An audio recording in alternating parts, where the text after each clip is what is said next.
पुण्यात आज पावसाची विश्रांती। खडकवासला धरणामधून विसर्ग घटला। पूर ओसरल्यावर नुकसानीचं धक्कादायक वास्तव उघड।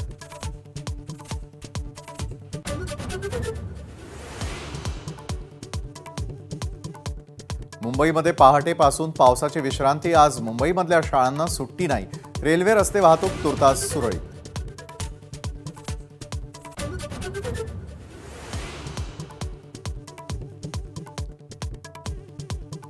कोकण पश्चिम महाराष्ट्रामधील अनेक जिल्ह्यांमध्ये शाळा कॉलेजला आज सुट्टी। मुसळधार पावसाच्या पार्श्वभूमीवर निर्णय।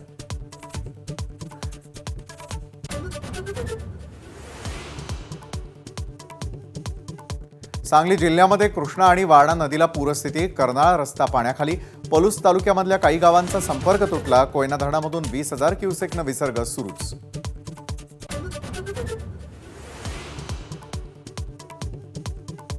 कल्याण ते अहमदनगर दरम्यानची वाहतूक आणखी 24 तास बंदच राहणार।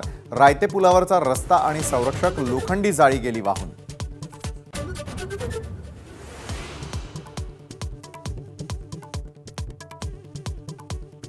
शिंदे गटाची पुन्हा हायकोर्टात धाव। ठाकरे गटाचे आमदार अपात्र करण्यासाठी तातडीनं सुनावणीची मागणी। अध्यक्षांच्या निर्णयाला आव्हान।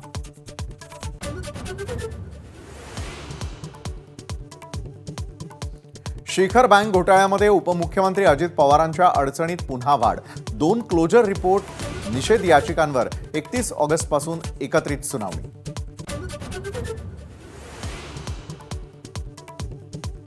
मुसळधार पावसामुळे झालेलं नुकसान। पावसाच्या पाण्याच्या नियोजनाचा मुख्यमंत्री उपमुख्यमंत्र्यांनी घेतला आढावा।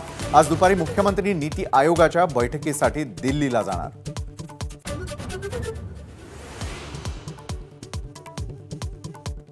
गोंदियामध्ये भाजपला मोठा झटका। माजी आमदार रमेश कुथे आज ठाकरे गटात करणार प्रवेश।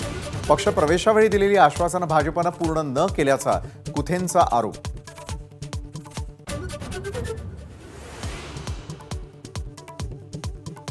मानहानी प्रकरणामध्ये आज राहुल गांधी सुलतानपूरच्या MPMLA कोर्टामध्ये हजर होणार। कर्नाटक विधानसभा निवडणुकीमध्ये अमित शहांविरोधात केलेल्या वक्तव्याच्या खटल्याची सुनावणी।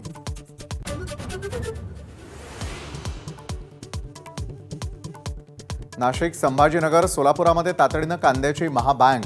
मुख्यमंत्र्यांचे निर्देश। अणु ऊर्जेच्या माध्यमातून प्रक्रिया करत साठवणुकीची सोय।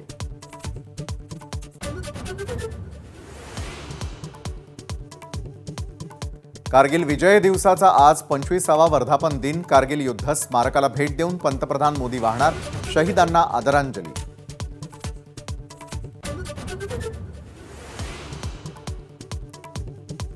जागतिक क्रीडा महाकुंभाची नांदी। पॅरिस ऑलिम्पिकची आज सुरुवात। नीरज चोप्रा, PV सिंधू, अविनाश साबळेसह भारतीय क्रीडापटूंकडून मोठ्या अपेक्षा।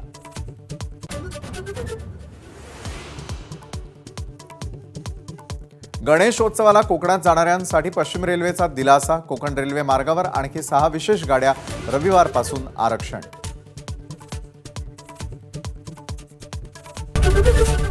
ABP माझा, उघडा डोळे बघा नीट।